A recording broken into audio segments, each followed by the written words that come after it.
Hello everyone. Once again welcome back to your YouTube platform English with Vipul sir. मैं विपुल sir, faculty of English, और आप सबका एक बार फिर से तहे दिल से स्वागत है आपके अपने यूट्यूब के प्लेटफॉर्म पे। तो सबसे पहले मेरा ये हम्बल रिक्वेस्ट है कि आप सब लोग जो चैनल पे नए हैं काइंडली चैनल को सब्सक्राइब जरूर से कीजिए और लाइक बटन को प्रेस करने में कोई कंजूसी न करें। और बाकी आपके जो फ्रेंड्स हैं जो 12 बिहार बोर्ड के लिए हैं उनको ये वीडियो शेयर करें ताकि बेनिफिट ज़्यादा से ज़्यादा सबको मिल सके। तो चलिए शुरुआत करते हैं अपने रेनबो पार्ट 2 के एक बहुत ही important poem grandmother house के सब्जेक्टिव क्वेश्चंस को, जो कि एक्सरसाइज के अंदर आपके दिए हुए हैं ना। तो आप सबको मालूम है ग्रैंड मदर हाउस जो कविता है इसके कवि का नाम क्या है, कवित्री पोएटेस का नाम क्या है, कमला दास। तो देखिए फर्स्ट क्वेश्चन क्या है, और अगर आपने इसका जो पोएम उसको नहीं पढ़ा है तो पहले पोएम को पढ़ लें, देन आप सब्जेक्टिव क्वेश्चन या ऑब्जेक्टिव क्वेश्चन को ट्राई करें। और एक सजेशन मैं सबको दूंगा कि डायरेक्ट आप केवल आंसर लिखने पर ध्यान न दें, क्वेश्चन को समझें कि उसमें क्या सेंस दे रहा है और उस बेस पे आप आंसर्स को पढ़ें और आंसर का सेंस को समझें, क्योंकि सेंस को समझना डेट इज़ वेरी इंपॉर्टेंट। अगर आपने सेंस को समझा है और आप वहाँ जाके भूल भी जाते हो, आपने लर्न नहीं भी किया तो कोई दिक्कत नहीं, आप अपने से बना के भी लिख सकते हो वहाँ पे, ठीक है। तो देखिए क्या है first question, who is I in the second line of the poem, यानी इस कविता में है ना, कौन सी कविता में, ग्रैंड मदर हाउस में, इस कविता के सेकेंड लाइन में दूसरी पंक्ति में आई जो प्रोनाउन हो किसके लिए यूज हुआ है। क्वेश्चन क्लियर है कि कविता के सेकेंड लाइन में आई किसके लिए आया है। देखिए क्या लिखा हुआ है, द पोएटेस कमला दास। देखिए कमला दास चूंकि एक फीमेल है तो इसलिए मैंने पोएटेस वर्ड का यूज़ किया है कि जो कवित्री हैं कमला दास वही आई हैं in the second line of the poem, क्योंकि इस कविता के स्पीकर खुद कमला दास हैं। ये पोएम एक ऑटोबायोग्राफिकल पोएम है, तो याद रखना है कि कविता के सेकेंड लाइन में आई प्रोनाउन जो है किसके लिए आया है, वो कमला दास के लिए आया जो कि इस कविता की स्पीकर है। बढ़ते सेकंड क्वेश्चन की तरफ, where did the speaker once receive love, है ना, स्पीकर ने एक समय कहाँ पे प्यार प्राप्त किया था, स्नेह ममता दुलार कहाँ प्राप्त किया था। देखिए क्या लिखा हुआ है, वेयर डिड कहाँ पे, the speaker, speaker means Kamala Das, once receive love मतलब उनको स्नेह ममता दुलार कहाँ प्राप्त हुआ था। तो answer, the speaker Kamala Das once received love at her grandmother's house where she used to live during her childhood days. मतलब क्या हो, देखिए कि स्पीकर जो कि कमला दास है, वंस रिसीव्ड लव, उन्होंने स्नेह ममता दुलार प्यार केयर है ना अफेक्शन ये सब प्राप्त किया था कहाँ पे, at her grandmother's house, अपनी नानी माँ के घर पे, वेयर जहाँ पर, सी यूज टू लिव जहाँ वो रहा करती थी। देखिए यूज टू है पास्ट के हैबिट को दिखाता है, यूज टू लिव ड्यूरिंग के दौरान, हर चाइल्डहुड डेज अपने बचपन के दौरान, मतलब कमला दास जब अपने बचपन में अपनी नानी माँ के घर रहा करती थी वहीं पर उन्होंने एक सच्चा प्यार, एक स्नेह, एक ममतापन है ना, एक सिक्योरिटी की भावना को फील किया था। बढ़ते अपने थर्ड क्वेश्चन की तरफ, why did the house go into silence. देखिए घर में सन्नाटा क्यों छा गया था, why did the house go into silence, silence का क्या, सन्नाटा, तो घर में सन्नाटा क्यों छा गया था। देखिए आंसर है कि the house went into silence, मतलब घर में सन्नाटा छा गया था बिकॉज, क्योंकि the grandmother was no more in this world. देखिए नो मोर का मतलब क्या है, no more in this world मतलब इस दुनिया में नहीं रही, मतलब जो नानी माँ थी कमला दास की उनका क्या हो गया था, उनका मृत्यु हो गया था। एंड आफ्टर हर डेथ, और उनके मरने के बाद, no one used to live there, और कोई वहाँ रहता नहीं था। तो कॉमन सी बात है ना, किसी भी घर के अंदर जब रहने वाले नहीं होंगे तो घर में क्या होगा, सन्नाटा तो पसर जाना है, शांति तो छा जाना है। तो नानी माँ के मरने के कारण उस घर में क्या हो गया था, सन्नाटा पसर गया था। बढ़ते अपने नेक्स्ट क्वेश्चन, क्वेश्चन नंबर 4 की तरफ।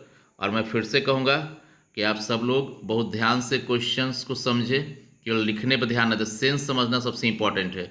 एग्ज़ाम नज़दीक आ रहा है तो जितना ज़्यादा हो सके कॉन्सेंट्रेशन पढ़े, और जो भी पढ़े वो फाइनल रिवीजन के तौर पे पढ़े। अब समय नहीं कि अभी पढ़ लेते हैं बाद में रिवाइज कर लेंगे, ये कर लेंगे वो कर लेंगे, ऐसा कुछ भी मत करना है। क्वेश्चन नंबर 4 क्या, देखिए why was the speaker unable to read the books, मतलब स्पीकर जो अनेबल, अनेबल समझते ना, जो कैपेबल ना हो, असक्षम, असमर्थ, तो स्पीकर असमर्थ क्यों थी रीड द बुक, किताबों को पढ़ने में। तो जिन्होंने पोएम पढ़ा उनको मालूम है कि the speaker was unable to read the books, speaker किताब पढ़ने में सक्षम नहीं थी क्योंकि she was too young that time, उस वक्त किस वक्त, जब वो नानी माँ के घर पे बचपन में रहती थी उसमें वो क्या थी, टू यंग, काफ़ी छोटी थी। देखिए T-O-O-2 है, टू एक एडवर्ब है, क्या है, एक एडवर्ब है, इसको आप हिंदी में क्रिया विशेषण कहते हैं। और टू का प्रयोग क्यों होता है, देखिए टू यंग है ना, तो टू का प्रयोग क्यों होता है, एक्सेस ऑफ समथिंग दिखाने के लिए। टू यंग मतलब बहुत छोटी, आप जैसे बोलते हैं ना कि यार मैं थका हुआ, आई एम टायर्ड, तो थका हुआ बोले टू टायर्ड हो तो बहुत ज़्यादा थका हुआ। भूख लगा, आई एम हंग्री, लेकिन आप बोलते टू हंग्री, TOO, है ना। तो टू हंग्री मतलब बहुत ज़्यादा भूख लगा हुआ है। देखिए कुछ बच्चे कन्फ्यूज करते हैं, TOO को बोलते हैं कि ये प्रीपोजिशन है, TO2 प्रीपोजिशन है, और TOO यानी कि डबल ओ जो है वो क्या आपका एडवर्ब है।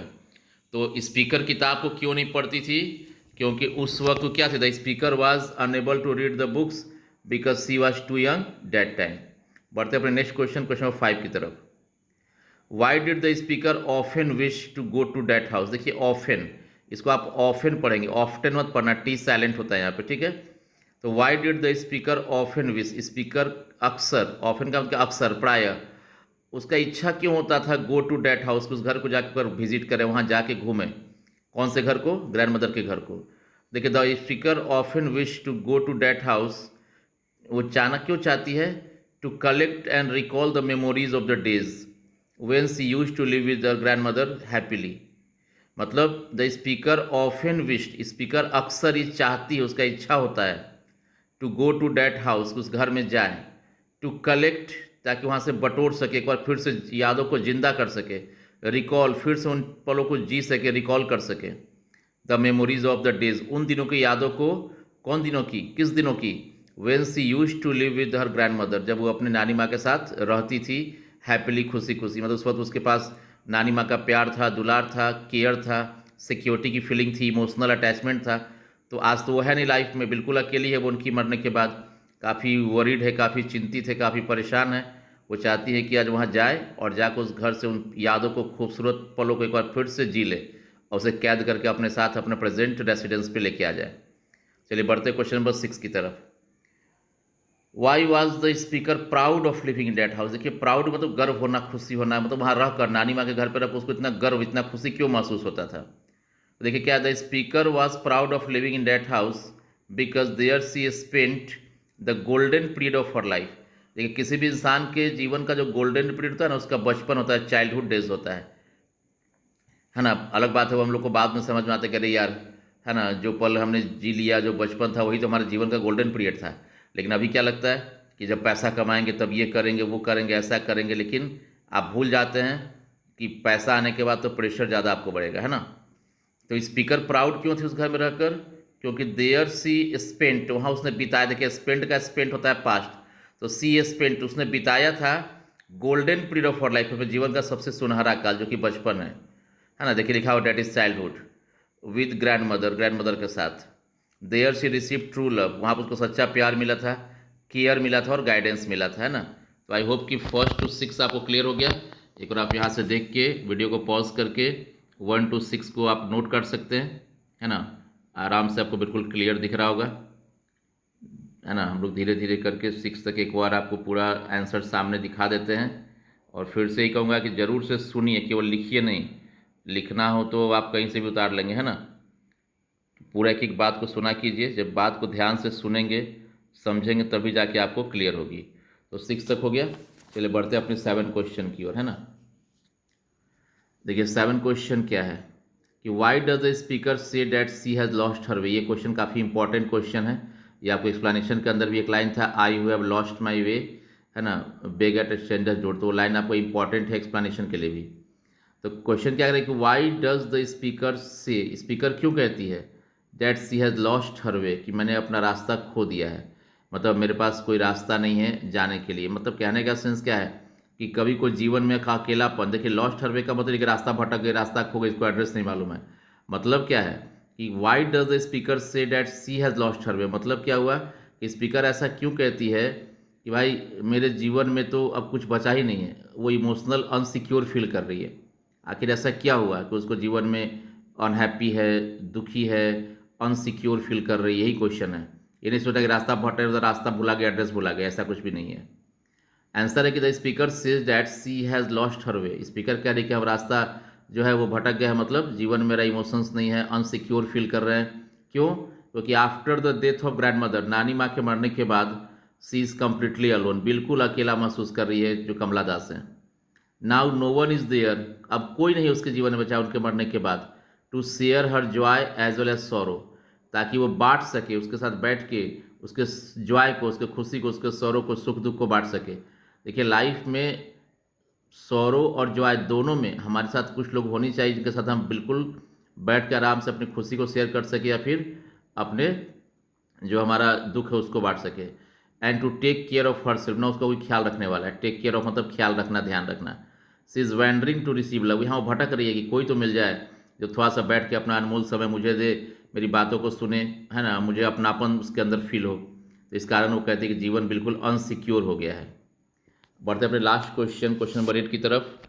ये भी अच्छा क्वेश्चन है ना, इंपॉर्टेंट ये क्वेश्चन हम इसको कह सकते हैं। 7 और 8 ज़्यादा इंपॉर्टेंट है, 7 तो एक्सप्लेनेशन के लिए भी इंपॉर्टेंट है।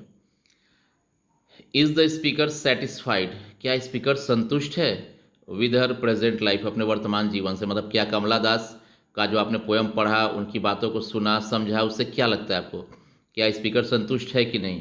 लेकिन देखिए अगर आप क्वेश्चन को आगे पढ़ेंगे ना, वहाँ क्लियर कर दिया है कि नहीं है। क्यों? इफ़ नॉट वाई, अगर नहीं है तो क्यों नहीं है। मतलब ये क्वेश्चन में ये क्वेश्चन पूछ रहा है बट आंसर वहाँ क्लियर है कि नहीं है, और नहीं है तो क्यों।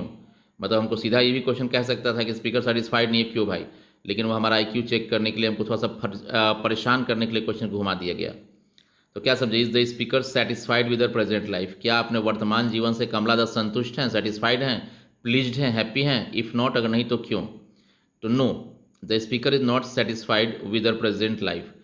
तो हम लोग क्या बोलें कि नहीं, जो कमला दास है, जो स्पीकर है इस कविता की, वो नॉट सेटिस्फाइड, संतुष्ट नहीं है, प्लीज्ड नहीं है विद हर प्रेजेंट लाइफ, अपने वर्तमान जीवन से। बिकॉज, क्योंकि she is unhappy and upset after death of grand mother.